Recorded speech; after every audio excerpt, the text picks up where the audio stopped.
But before I do that, we have more than 10 people in the room, so I have to give the safety disclaimer.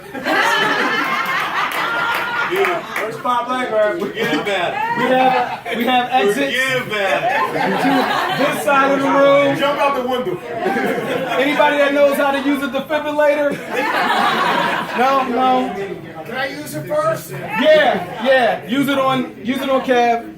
And Joey, as much as you would like to know, you cannot give me CPR. Okay? Yeah, thanks, bro. Yeah, I know. I was right on top of it. I had to get ahead of that one, Joe. I've been watching the way you've been watching me. Hey, bro, you better get a watch out of this. Yeah, right? Look, the statements that I'm about to make are my statements alone. Nobody else is to be held responsible for that. That's my disclaimer. So nobody else can get in trouble. This is me. All right. Pamela J. Pamela J. Shergott. Or most commonly known as PTP.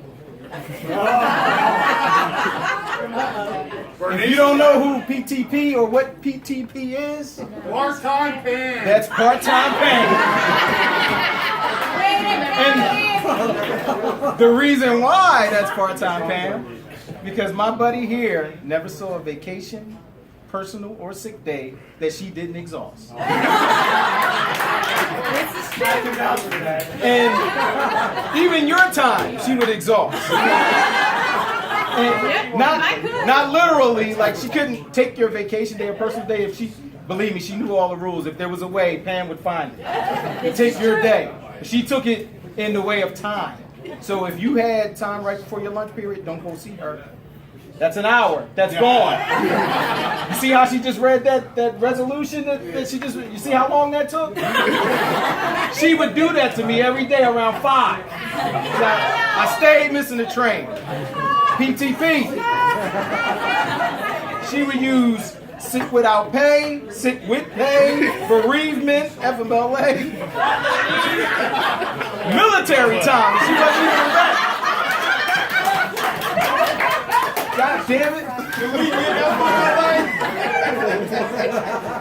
No.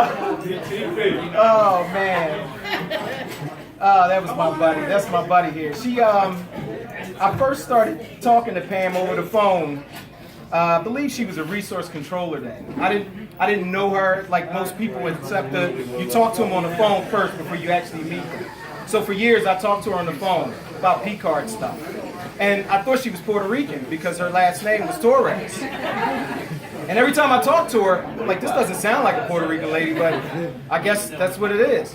And one time I tried to slide a little Spanish. I don't know if you remember that. I think I said hola or something to her, and she didn't respond. Even if she didn't hear me and she didn't respond, I said, something shady about this. This woman's not Puerto Rican.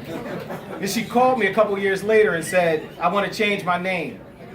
I said, change it to what? To Shergott. I said, oh, you got married? She's like, got married? No, I got divorced.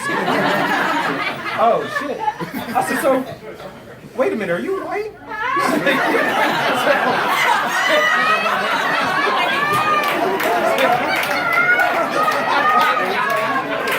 Oh my God, you got the wrong person. You ain't lying, this is on you. Yeah.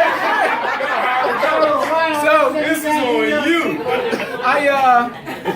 But from that point, she just became a natural pain in the ass. Like, she kept calling, like, damn, sure got woman, man. Then we had this meeting. They were doing grandfathering, and nobody could understand the grandfathering.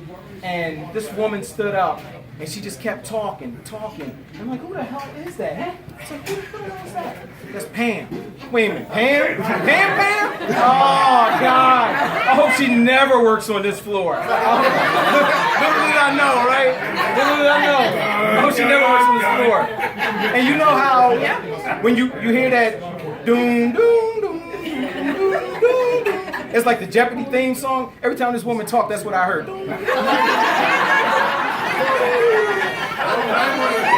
But as she kept talking, I kept listening, and it went from the Jeopardy theme song to that sound from the Peanuts when the parents are talking. Until it started becoming clear to me, she knows what she's talking about. Like she's got a set, man. She's got some cojones. Like this woman is going toe to toe with AGMs and directors in this meeting. And I was in awe. I was like, wow, I still hope she doesn't come to the floor, but next thing I know, she came to the floor. And she comes over to me. She's got her P-card package. And it's late. P-card And package. she's trying to explain to me. Yeah, it was late. I've never been on my P-card. Yeah, it was late. I'm here to tell you. I wish I could find it. I wish I could find it. Anyway, I'm looking like, oh my God, now she's on the floor. Jeez, what am I going to do? What am I going to do? As time went on, she got better and better. She knew what she was doing. She came over to me one Friday. She asked to borrow the grant compliance handbook. And I I'm like, asked you what it was. yeah, I'm like, they told me to come and see you. You're the guy. I said, yeah, I'm the guy for everything. Wait. What do you want? Here, you know what? Here, take the book. And she sat, and I could hear her in the copy room copying this book, back and forth, every page. And I'm what the hell is she doing? And as time went on, it hit me. I said, she must apply for the manager's position, but I'm a shoo-in. She'll never get that. Her mouth's too big. She'll never have it. And before I knew it, she became the manager. It's like, how did that happen? Like, and everybody's laughing at her. Choke, he laughed at me too. You gave her their answers. You gave her the answers that day. I can't believe you did that. But it was cool. It was cool because she didn't come in knowing everything like I thought she was going to do. I'm not even going to say humbled herself. She opened herself up to learn from me, which Well, you were doing it. It felt like an honor. I said, I'm not going to be one of these guys that I'm just not going to show you the ropes. I'm not going to show you what to do. You're the manager. We're going to do it your way. And it wasn't about her way. It was about how do you do it, and then I'll help you, and we'll figure it out. We'll figure it out together. So from that point, we grew together, and I appreciated how we went from mentor to her being my mentor to her being my friend. And kind of like family. There were times when, Lord knows, I stayed injuring myself, doing the crash test dummy. Neck messed up, ankle messed up. I called Pam. I'm out again. I broke something. And Pam was there for me. Pam called me. You remember the one time my son had pneumonia? And I called her, and I'm breaking down as I'm talking to her. Lionel, get yourself together. So, you're talking about it my time. Lionel! And I pulled myself together, and I said, you know what? She's there. She's in my corner, and I couldn't ask for anything more. And she's very tenacious, very on top of things, very proactive. And she taught me to be that way. Go out and get ahead of it before it gets ahead of you. And I always appreciated that. And guys that came in and they thought that they were going to corral Pam, no way. It wasn't happening. Pam corralled them.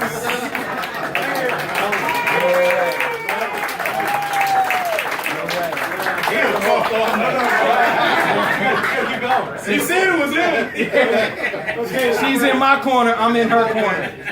And I'll always appreciate that. No, not at all. Not at all. This is family now. And for every guy or any person that came in there that said something out of the way, I took it personal for me. Pam kind of let everything brush off, roll right off her shoulder, but for me, she's kind of like that person, like, I can pick on you, we can pick on each other, but if somebody else comes in here and says something to you out of hand, I'm on their ass. That's it, bottom line. We're not playing those games over in CGC. So, I always appreciate that. In closing, Pam, thank you. Thank you for being there for me. I hope you come back. I know you will, because you're going to have some story to tell you. The type of person that knows everything. If you know how to swim, she knows how to swim better. She was a swimming coach.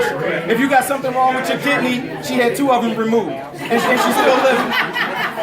So, with that said, Pam, congratulations. Thank you,